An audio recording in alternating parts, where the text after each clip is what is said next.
We have a bunch of good speakers tonight on a very important topic.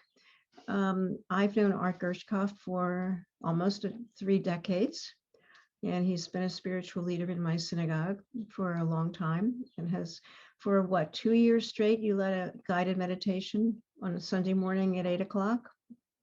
About a year and a half. So he obviously has something to say about spirituality. And after he gives us a prayer, which he will put on the screen, we will hear from 2 people from EDF.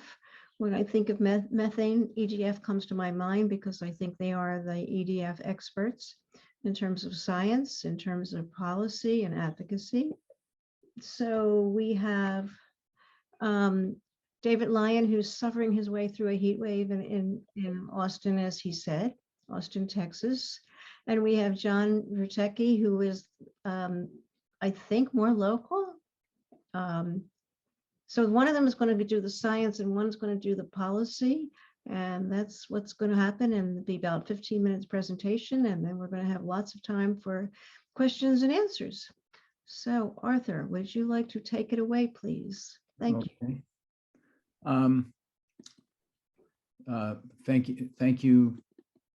Thank you for inviting me to offer this prayer.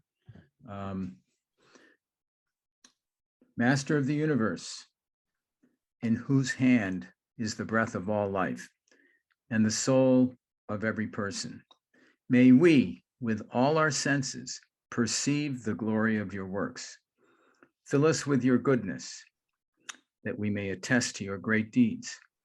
Strengthen us to become your faithful partners, preserving the world for the sake of future generations, preserving the world for the sake of future generations. May it be your will, Adonai, our God and God of our ancestors, to renew your blessing for this world on this day, as you have done from the beginning of time. Amen. Thank you. And this is adapted from a prayer, Renewal of Creation by Rabbi Daniel Levins. Thank you.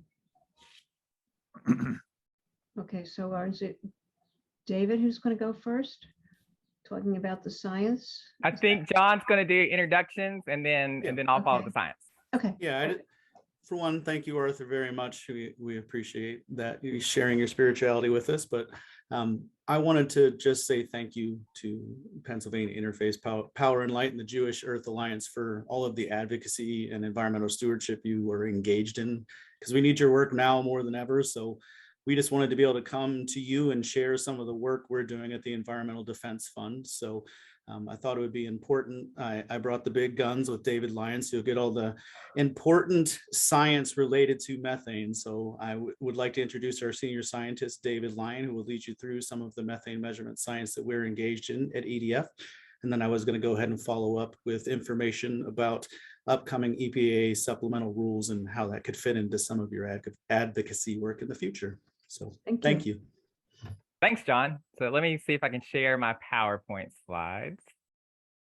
And I'll go over the first few slides pretty quickly. I assume most of you are familiar with methane and why it's an issue, but just, first, yeah, EDF. So if you're not familiar with EDF, we are a nonprofit, nonpartisan environmental advocacy group. We have currently about 3 million members, and I think now it's closer to 850 staff, rapidly growing.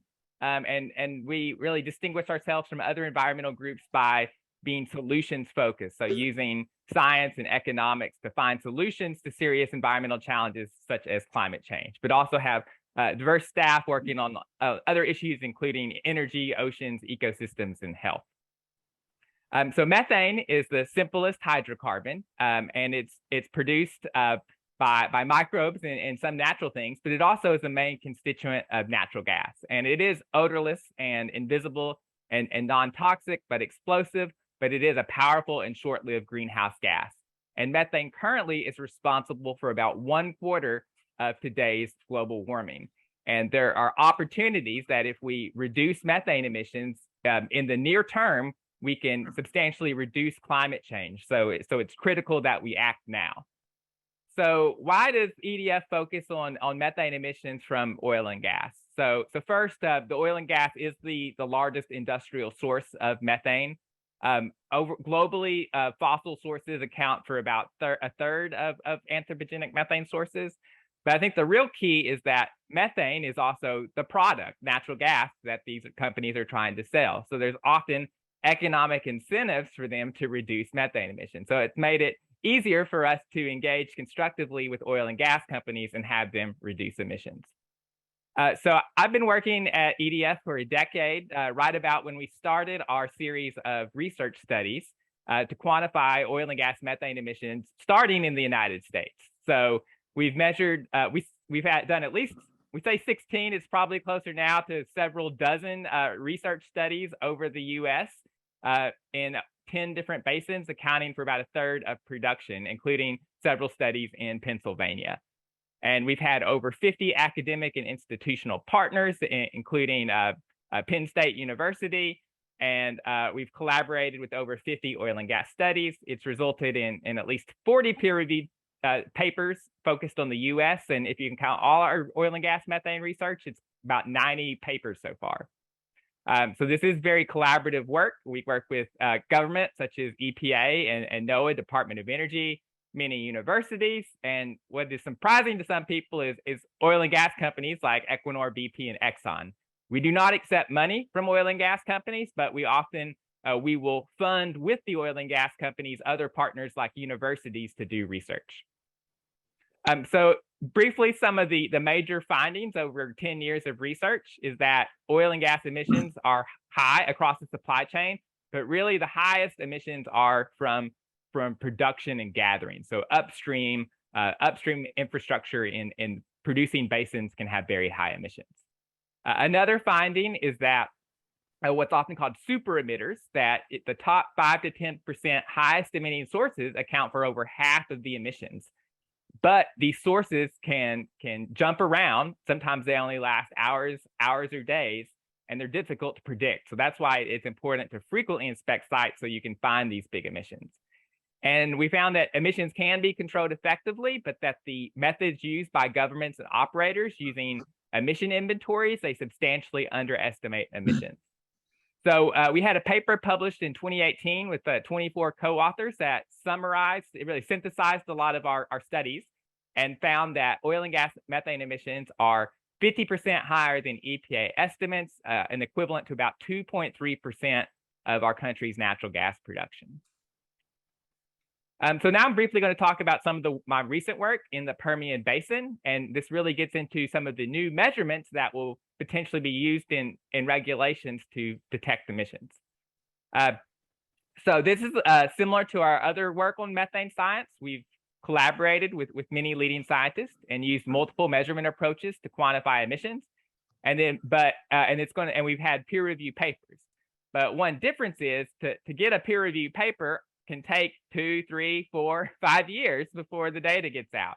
And we wanted to get the data out within a week or two so that operators could actually act on it to reduce emissions. So we created a public website, permianmap.org, and would post the locations of emissions data with the operator names as quickly as we could. And we have some evidence that this has led to reductions. So I'm going to briefly talk about some of the approaches we use. I'm happy to answer any questions later if you want to know details. So first is we use several approaches to estimate total methane emissions in the basin.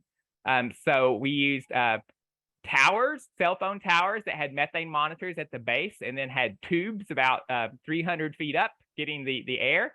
And scientists from Penn State University analyzed this data to find out how the emissions change over time on a weekly to monthly basis. So one interesting thing we found was that during the initial COVID pandemic, when the oil and gas prices crashed, there was a substantial decrease in the emissions. But since then, it's gone up. And it makes me wonder, as oil and gas prices increase, are we now going to see an increase in emissions? We also used aircraft and satellites to validate some of these regional emission estimates. So this is showing how Penn State has their cell phone towers to estimate regional emissions, and showing the aircraft, scientific aviation. They can fly around either a facility or the full basin and then measure methane concentration and use calculation with wind to estimate total emissions. We also looked at site level emissions. So we partnered with University of Wyoming to have a mobile research laboratory you can see here.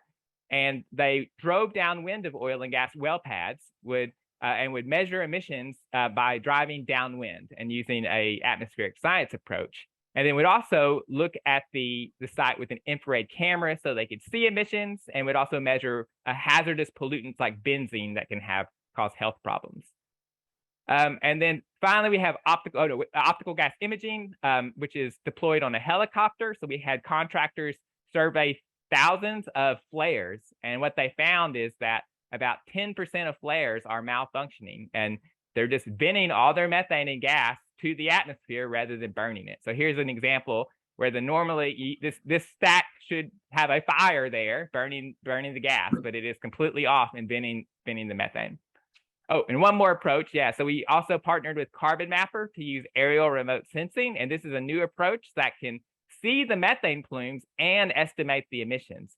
So this is extremely valuable because we can tell exactly where the emissions are coming from, or at least to the site. And we can tell the operator, we saw emissions from this tank at this time. So they've surveyed over 1,700 sources in August and October 2021. And we found that most of the sources were actually intermittent. Only about a quarter of them persisted over the time. And the emissions came from all sorts of different sites. So one of my colleagues now has a paper working on analyzing this data to compare the performance of the various operators. And I can tell you the preliminary results are that several, but not all of the operators, we saw substantial improvements in emissions over this time period. So it looks like they actually did use the data to find and fix emission sources. So just final lessons learned from this thing is that really there is no silver bullet to stopping emissions. You need to use a combination of technologies and approaches because they each have their own advantages. And that for operators, what they really need is a picture. They need an image. So if you give them just an emission rate, say it's 10 kilograms per hour, that doesn't mean a lot. But if they can see a picture of the emissions and where it's coming from, it makes it much more believable, and they often act on it. But there are these area level approaches that can get regional or multi-site emissions. They are valuable because they can track emissions performance. So for example, you can see how the total emissions in the Permian is changing to see if things like regulations are working. Also, and then that you need to really have frequent surveys. A lot of these big emitters only last hours or days. So you need to constantly be looking for emissions, ideally with continuous monitors, so you can quickly find them. And finally, I don't have time to get in details, but one of my colleagues, Mark O'Mara, just published a paper looking at marginal wells, so oil and gas wells that produce less than 15 barrels of oil equivalent per day. There are, I believe it's 800,000 of these wells in the United States, including a very large number in Pennsylvania and West Virginia. And they only account for about 7 to 8% of oil and gas production, but they account for 50% of the emissions from well sites because they're so leaky. So it is important to fix these big super emitters, but we can't ignore these numerous marginal wells. So we also need to make sure we address those emissions. So I'm happy to answer questions afterwards, but I think for now, I'll turn it over to John to talk about the proposed EPA regulation. Thank you so much, David. I don't know if Phyllis shared with everyone, but there will be a test at the end of the meeting. So I hope you were all paying attention and ready. So, but thank you again. I'm John Rutecki. I'm actually the regulatory and legislative manager for the Appalachian region. I live in Akron, Ohio. So I am close to a lot of the oil and gas activity here that's in the Appalachian region. So I'm just, and also very excited to be here and invited to talk to you today, because this is what I call our methane moment. So David shared with you all of the important science that EDF is doing, but I work in advocacy, you work in advocacy. So we wanted to connect with you because we were looking for a diverse group of stakeholders that, cares about the environment and the climate and wants what EDF does as part of our mission, which is a vital earth for everyone. So all of this data that David and all of his colleagues and academics have been collecting points to a singular problem that we're hoping to ultimately see the EPA address, and that's that Smaller, low producing wells that have this leak prone equipment, they're a problem and we need a solution. So luckily for us, the EPA has engaged in some rulemaking. EDF did provide commentary back to them on that rule, but they are actually back at the table now looking at releasing a supplemental rule to pretty much give us more common sense rules to reduce methane emissions. So this is important, and part of the reason why I came here today to share where I think IPL and JEA fits into the work that we are looking to advance as well. So we know these low producing wells are a problem. So what can we do about that? David's referenced continuous monitoring, but we would like to see the EPA require frequent inspections at these low producing leak prone wells. So as you heard, I mean, I would like to repeat it because I think it's such a mind-blowing statistic.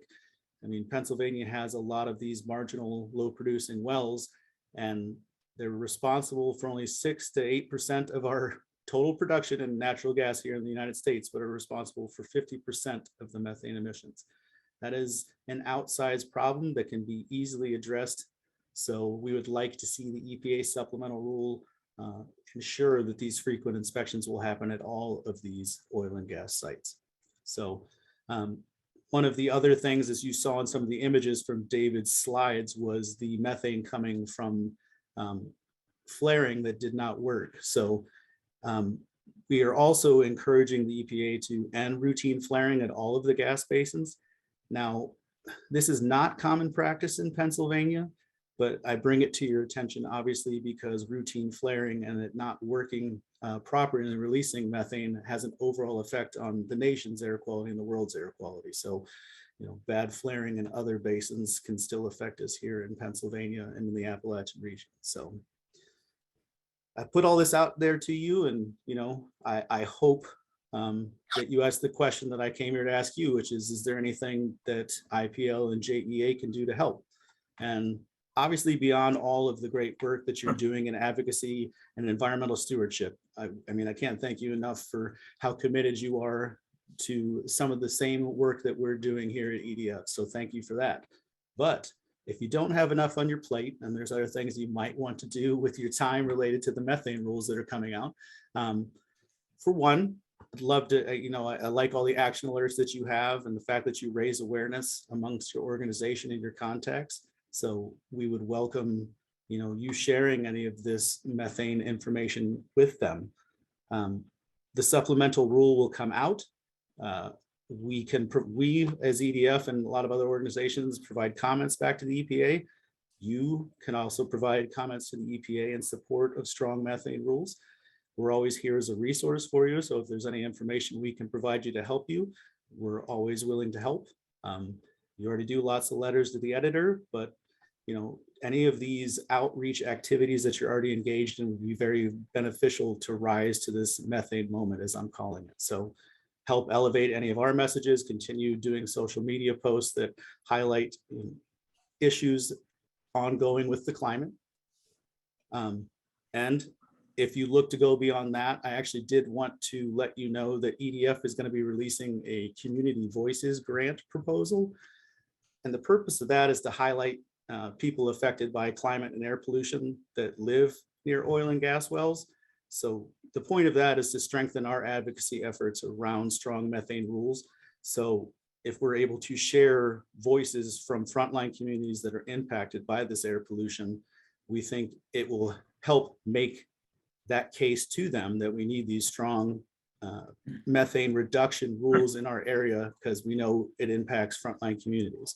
So this funding can be used for you to do like video testimonials where you talk about the effects that the oil and gas wells have around you, help you to submit more opinion pieces, op-eds. Possibility, EPA sometimes likes to have individuals from frontline communities come and speak to them at their hearings. So they will have hearings about the supplemental rules, and that's something that's possible for someone to testify.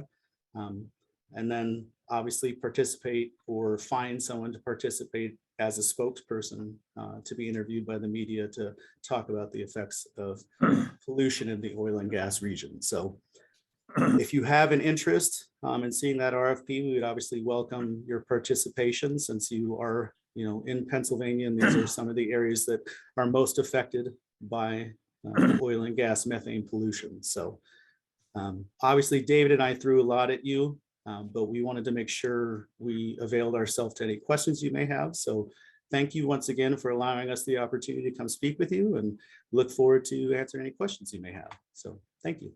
Great. And I see a question in the chat. So yeah, I forgot to show a map of the Permian Basin. So it is in West Texas and Southeast New Mexico. There's really kind of two different basins, one in the Midland Basin around the Midland Odessa area, which is an older basin. And then the Delaware Basin focused around Southeast New Mexico. And it is huge. It's 86,000 square miles, which is over 50% bigger. Yeah, it's almost twice the size of Pennsylvania.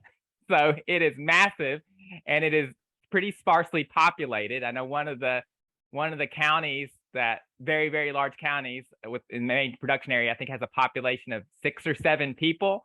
So I think due to the very low density population, it's got less attention from governments on reducing emissions. But I will say the New Mexico state government has recently passed some strong rules, including limiting flaring, that I think are at least partial guide for EPA and how to reduce emissions.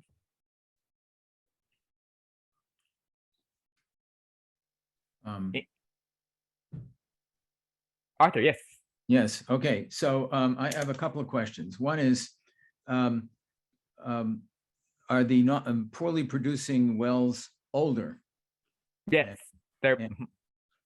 And is one of the problems that the fact that their piping and their equipment is old and perhaps falling apart or just more inefficient at controlling leaks?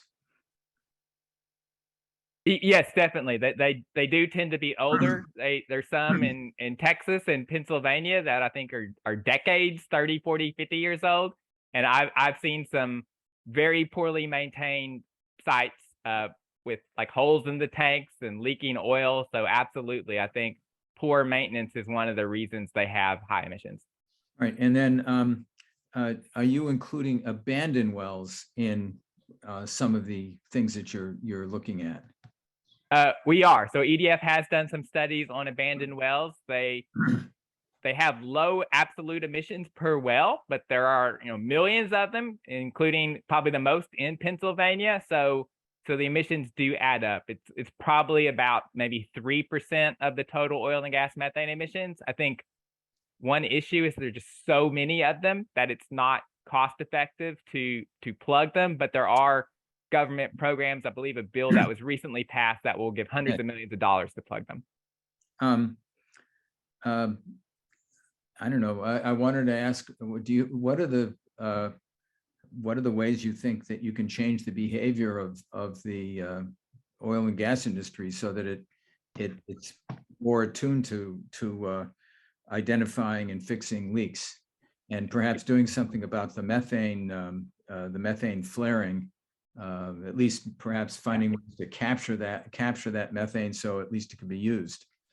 Great question. Yeah. So in addition to, I think, supporting regulations, there is a lot of work now on differentiated natural gas. So companies trying to figure out what is the methane emissions of the natural gas they're selling to customers. So I think it's increasing the demand for that low methane emissions gas.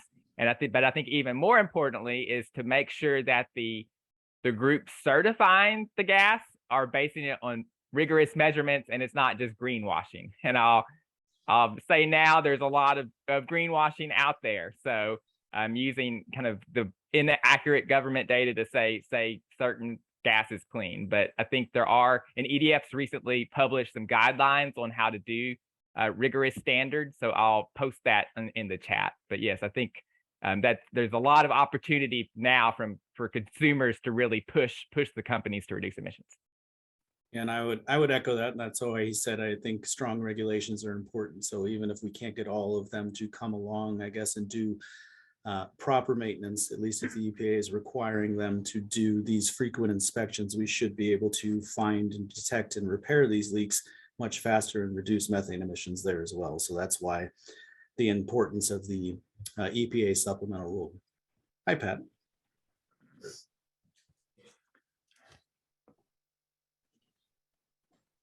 I've heard that there are so many gas wells on indigenous lands across the United States, especially the Southwest. And I keep wondering, are the inspections and the regulations and all that any different with the wells that are on indigenous lands than they are with the rest of them? They can be. So the tribes can get authority to do inspections. I think there are some, I think maybe the Navajo Nation and some in tribes in Oklahoma do have their own environmental programs. But other times, it's the states that do it. So we do engage with tribes, and we've recently hired a kind of tribal relations manager to work with those groups. But it's just starting. It's not something that's been ongoing. You mean ongoing with EDF or ongoing in the general community? I mean, there's EPA. Yeah, so EPA has engaged with tribes for quite a while. So when they have a rule, the states and the tribes can choose to do an implementation plan to implement the federal rules. And I can talk, maybe if it's helpful, a little bit about some of the tribal outreach work. This is Matt Garrington. I'm based in Colorado, and have been engaged in that effort since probably 2016. There are kind of a variety of just like different states and jurisdictions have their own politics, the tribes have their own politics and approach when it comes to energy development.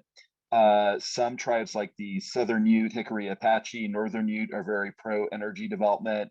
In our conversations with the Northern Ute, it can be a little difficult for the tribe because they're worried that if they put out strong regs, it puts them at disadvantage to the state and vice versa. So there's a little bit of a chicken or egg thing where, the tribe would really like to see an equal playing field in terms of the approach. The Navajo Nation has definitely been, I think, the most forward looking at regulating oil and gas air emissions.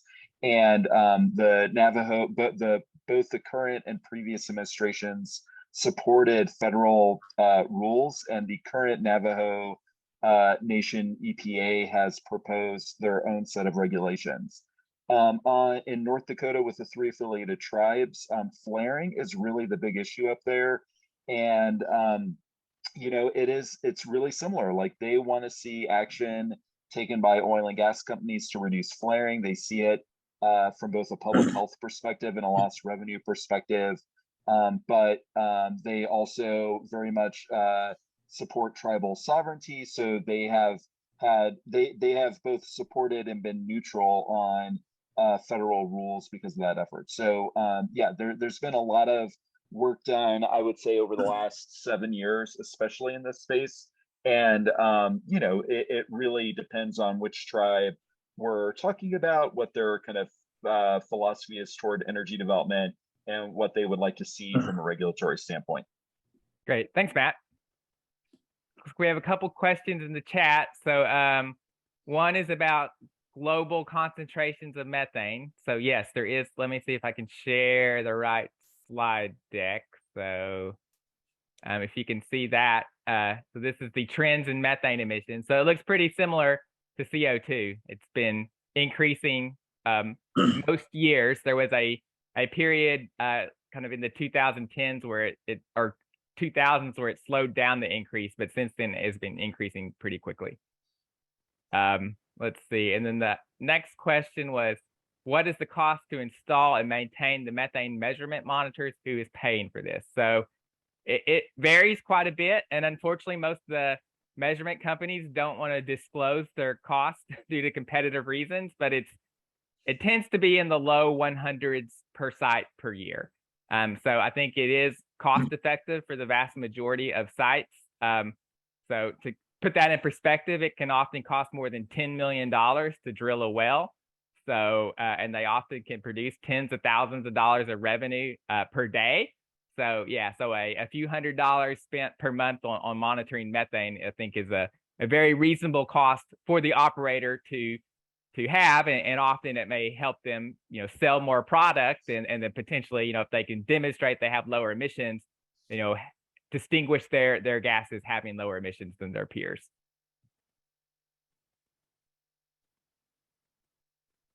See, does the drilling company have responsibility to monitor? What are the fines for violations?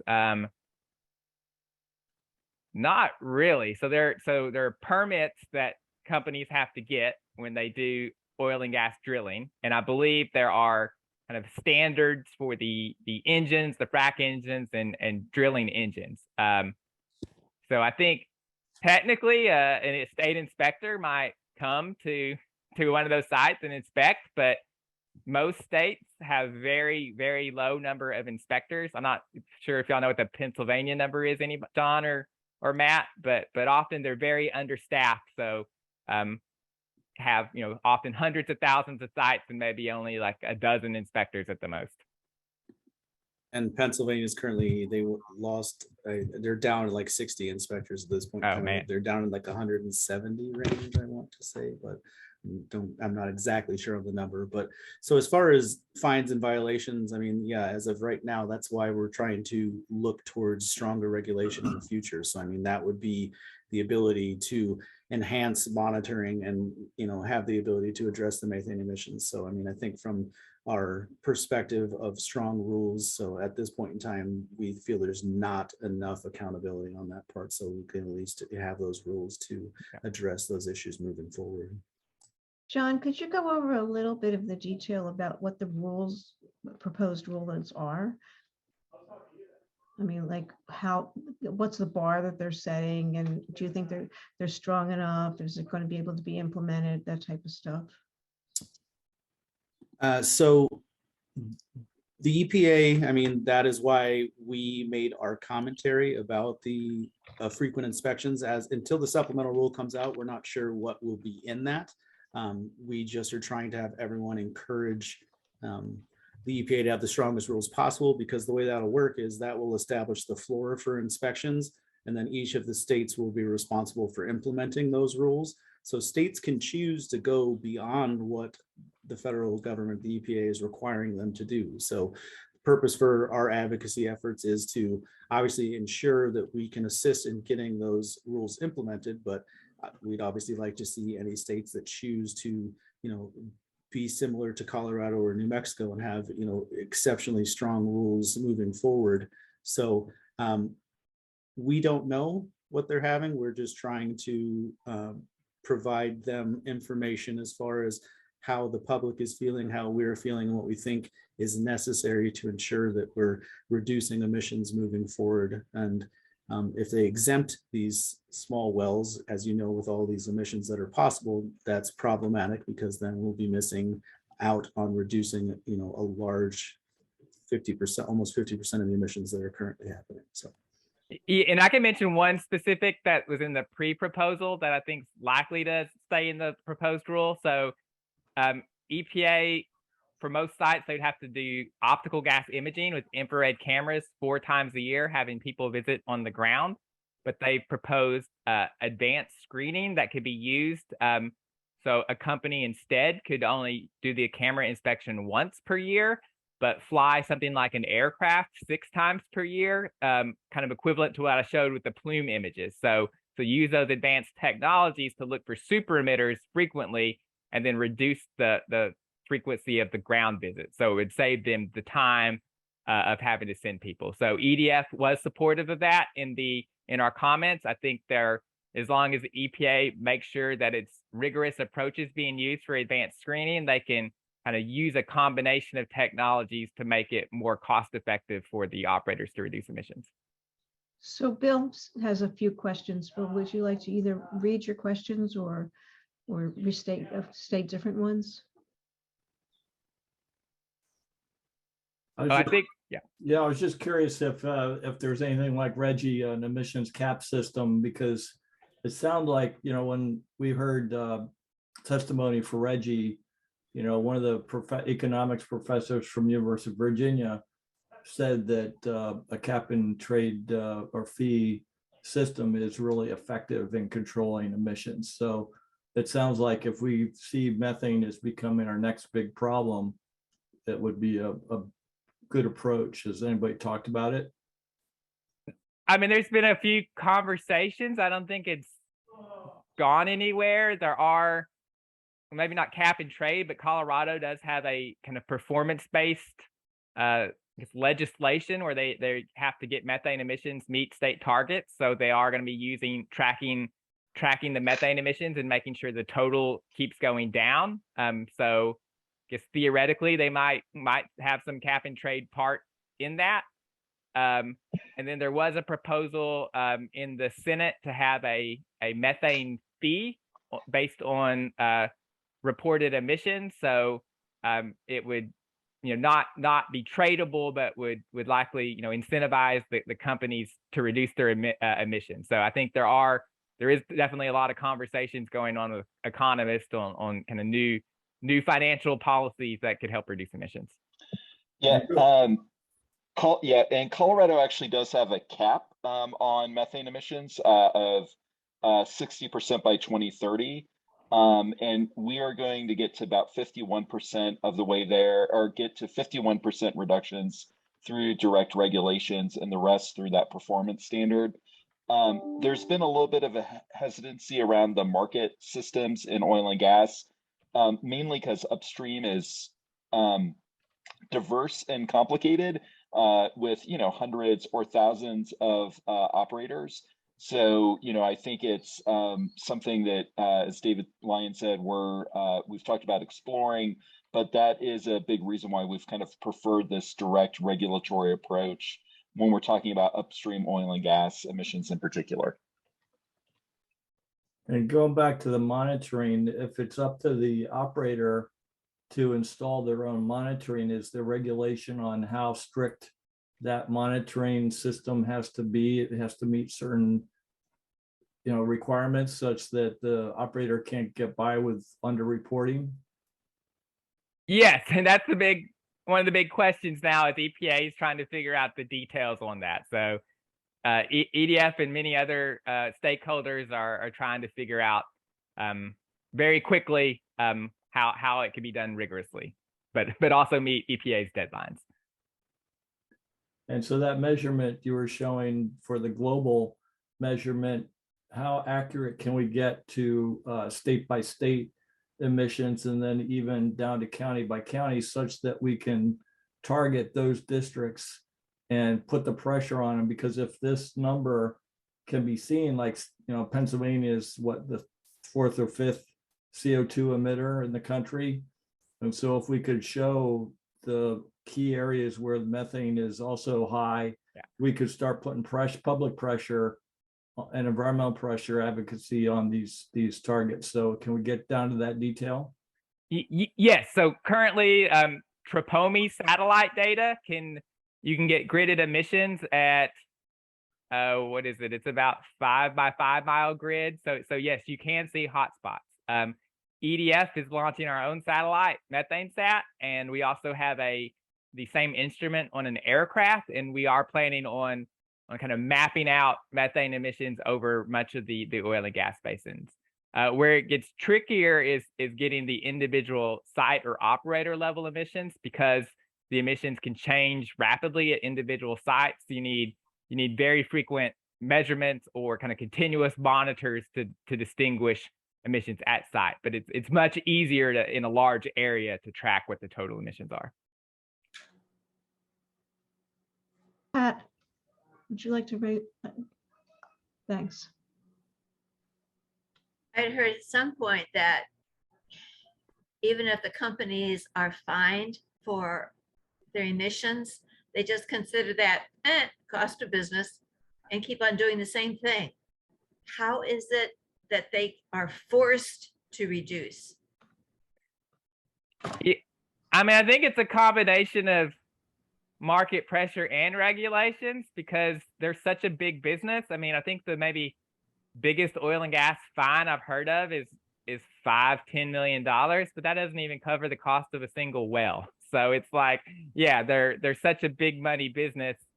It would require huge fines, I think, to have an effect. So I think it's making sure the government is enforcing and having strict enough fines, but at the same time, just making sure that we hold companies to account and they're transparently and accurately reporting their emissions, and that we don't buy their gas if they don't reduce emissions enough, or we don't invest in their companies. So we're working with various investors too to make sure that they only invest in the most environmentally responsible companies.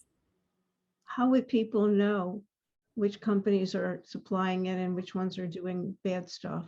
Yeah, another great question. There's all sorts of companies that are launching to distinguish oil and gas company performance. But as I mentioned earlier, a lot of them are greenwashing. So I put in the chat kind of EDF's principles for it, but it's really making sure it's measurement based and it's transparent, and they're not just using kind of self-reported industry data to make claims of emissions. And there is a lot of very low claims of emissions that I do not think are accurate. But individuals can't choose which gas they're getting it from. I mean, unlike going to a gasoline station and buying Sunoco versus Mobil or something like that.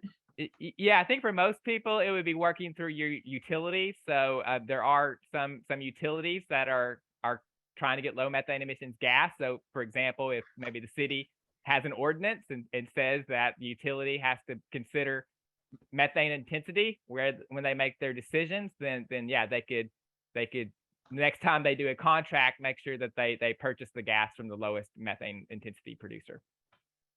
I want to mention about the fines you were talking about, and places like I believe it is BlackRock, which is, trillions and trillions for people's investment.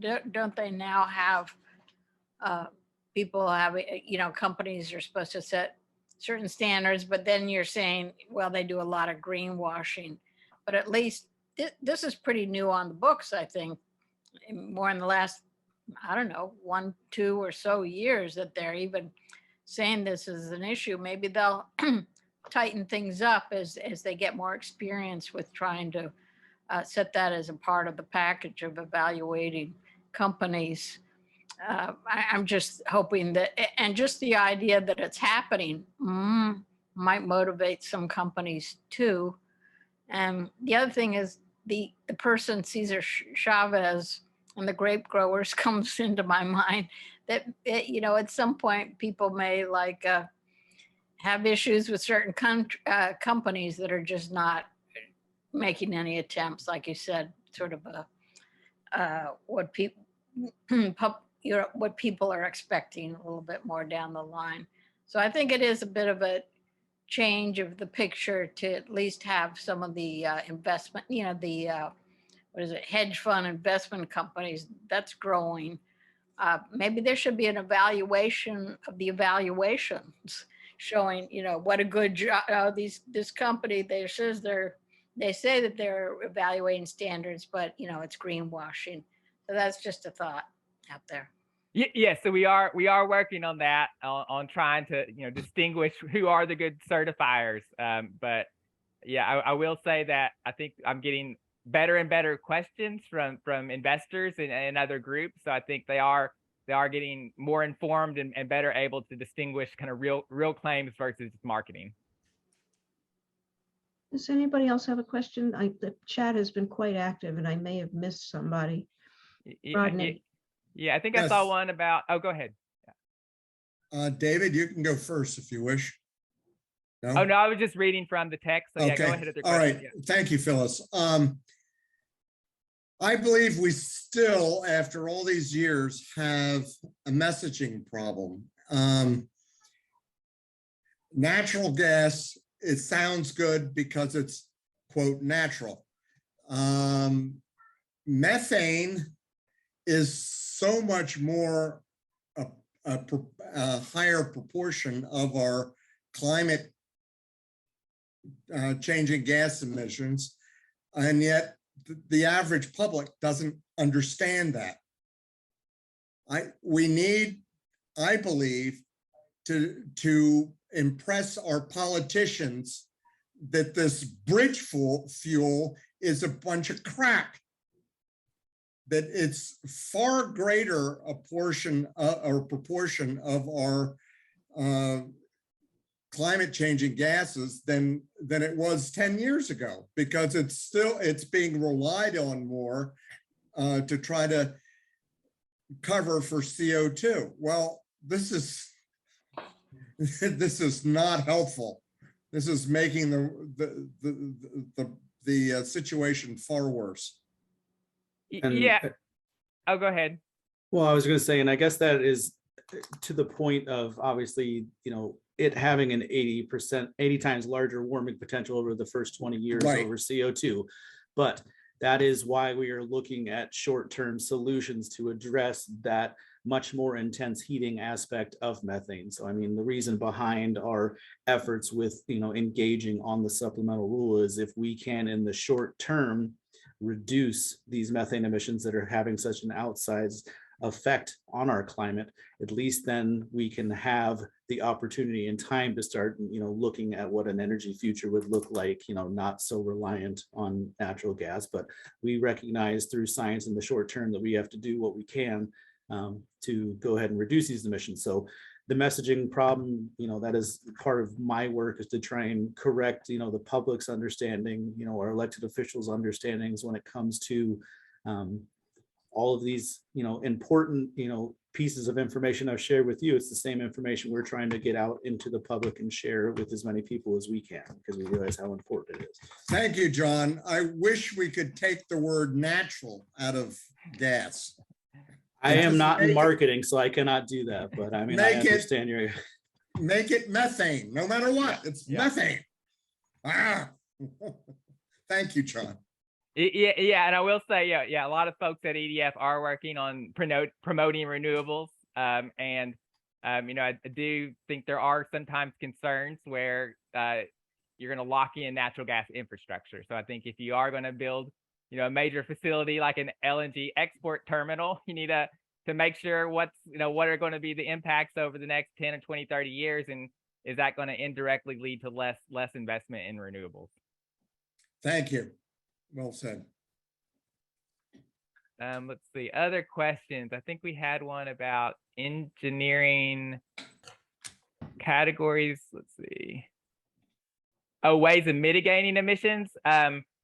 Yeah, so there's several ways. So in addition to like the leak detection, I think a lot of it is better engineering and maintenance. So I think a lot of emissions come from the tanks, the oil tanks that are not properly set up. So I think operators can learn to really make their sites zero emissions. And there are places like processing plants that tend to have staff all the time, so they have lower emissions because there's a lot of safety concerns. So I think they need to apply the lessons from those more larger industrial facilities at the well pads and really make sure that they figure out what could cause problems and then try to fix those before you actually have the emissions.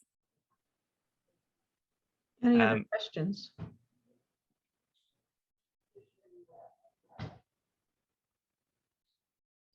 So I'm going to throw a curveball. If the Supreme Court decides that the Environmental Protection Agency, as well as other government agencies, do not have the capacity or the ability to make regulations, as that might come down next week or this week, how is that going to impact all of this? Oh, man. I told you it was a curveball. I don't, John, are you an attorney? You want to answer that one? Yeah, I mean, I guess that would be my problem, not having the legal hat, but I mean, the Clean Air Act, spells out their ability to regulate. So, I mean, at this point in time, we're moving forward under that assumption that, we can still have strong enforcement from the EPA as the regulatory body that, is looking to control these emissions. So, I mean, yeah, I can't speak from a legal perspective on whether or not, that is something that is possible or not, but that is something obviously that EDF would have a stake in ensuring that does not happen. So. Yeah, and I will say globally, Europe is having strong regulations, and a lot of the companies want to sell their gas to Europe. So I think And regardless of what happens in the US, they're going to try to comply with European laws to make sure that their emissions meet European standards. But fingers crossed, we won't have the Supreme Court gut EPA's authority. Yeah, and I think, you know, we've tried to be smart and strategic along the way too. You know, for instance, there was a vote last year by Congress on a Methane Congressional Review Act resolution, which, although it's not as good as an affirmative "thou shalt regulate methane," it did overturn the Trump era rule that prohibited regulation of methane. So it's kind of an inverse, like EPA should be regulating methane argument that we certainly can use and take to the courts. And that is, I think, something that, you know, that's an important congressional action that'll factor in. And, you know, David and John have spoken to, you know, the fact that we've done outreach to companies, which honestly will be very important politically for those rules to be resilient. So maybe they're not weighted toward legal precedent, but that type of on the record support for the regulation of methane does and will matter. Was that passed by the Senate and did that become law? Yeah, it was a Congressional Review Act resolution, and it was passed by both chambers with bipartisan support. And it was signed then? Yes. Okay, good. Good to hear. Didn't even hear about it before, so that's good to hear about. Any other questions? I see one in the chat about strategies for capturing methane, like carbon capture. So no, there's not for capturing methane, but there has been some work on trying to remove methane from the atmosphere. So like catalysts or things that can try to lower the concentrations. I don't know a whole lot about it, but I'm generally skeptical about geoengineering solutions. I think they're often driven more by people trying to make lots of money rather than actually reduce emissions. I had a question about the percentage of methane compared to CO2. Did you mention earlier that it's what, a third or a quarter of CO2? And so when does that percentage overtake the heat trapping capacity of CO2 that it'll overwhelm the system? Because they've been talking about the tipping points of when the Siberian tundra melts and we get all that methane from all that prehistoric under frozen ground spewing up. It's going to be unstoppable. So when would it overwhelm the system such that it would be stronger than CO2? Yeah, so the methane, that from my colleague Alyssa Akko is an actual climate scientist and does all the modeling. And I think her metric is that kind of all the warming that we've experienced up to now, 1/4 of it is from methane. So for your second question of when it would overwhelm, someone like her probably could model it. I have not seen it, but there are a lot of uncertainties, including all the methane in permafrost and methane hydrates. I think most of the evidence so far has shown that it tends not to be as bad of a problem as people initially thought, because the bacteria will probably oxidize most of that methane to CO2, but it is a potential source, and there's other things could happen, like, you know, fires and all the boreal forests that can produce methane. So yeah, a lot of questions about how climate change will impact emissions of greenhouse gases like methane. So I think it's in our best interest to reduce emissions as quickly as possible to try to avoid some of those potentially catastrophic unknowns. And I guess I wasn't understanding, is methane technically the same as natural gas? I thought for some reason it was a byproduct of the fracking process, so I didn't realize it was the same gas. Yeah, natural gas. The natural gas from your pipe is typically about 95% methane at least, and a little bit of ethane. And then, you know, the natural gas that's produced is usually 50, 60, 70% methane at least, and then a bunch of other compounds like ethane, propane, butane that are separated off the processing plants. Thank you.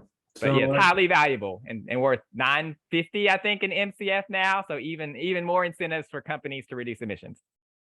So that public monitoring system you're talking about at some point, when do you expect that might be published? The You Permian, said you're setting up your own satellite system and you're going to have some monitoring more globally. And just when will that be publicly available? yeah, so the satellite is planned to be launched, I believe it's first quarter of 2023. Right. So I think the plans to launch the website relatively soon after that. There's going to be a period of testing the data, but yeah, it's coming up soon. And all the data will be publicly available as well, so. Sounds like our next big fight. Here I thought CO2 was our front line, and now it's like, oh my God, methane sounds worse. It is, and what I think we're going to find with these satellites, and we're already seeing with the existing satellites, is countries like Russia and Saudi Arabia that won't give scientists permission to fly aircrafts have really high methane emissions and are not being honest about it. So we can use satellites to show when some other countries need to take action. So we are coming to the end of the hour. It went really fast. A lot of good questions, a lot of good comments, and it was a great audience as well as wonderful speakers. But before we end, I'd like to talk a little bit about one of the initiatives that Pennsylvania IPL is doing, and that Haley has been leading the efforts on that. So Haley, do you want to explain cross-border pollution, good neighbor policies?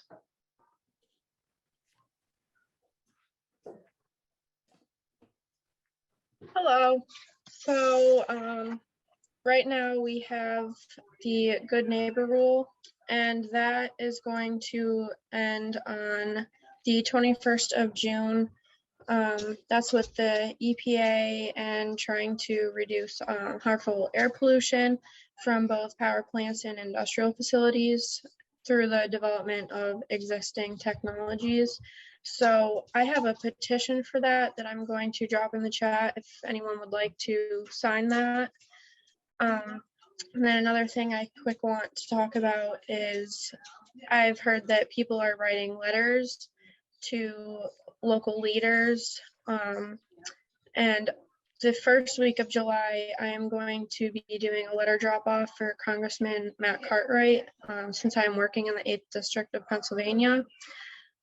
So if anyone that is writing letters, if you're in the chat here or the call, if you're writing a current letter to some other leader and you would like to send that to Congressman Cartwright as well, you could email that to me and just address it to him, and I'll take care of the rest, just to help me with that letter drop off. And we were thinking that could be the topic of our July meeting, which, let me look at the calendar and tell you when it's going to be. It's always the third Wednesday of July. So that would be July 20th. And we could extend it. Is that a national rule or is that a state rule?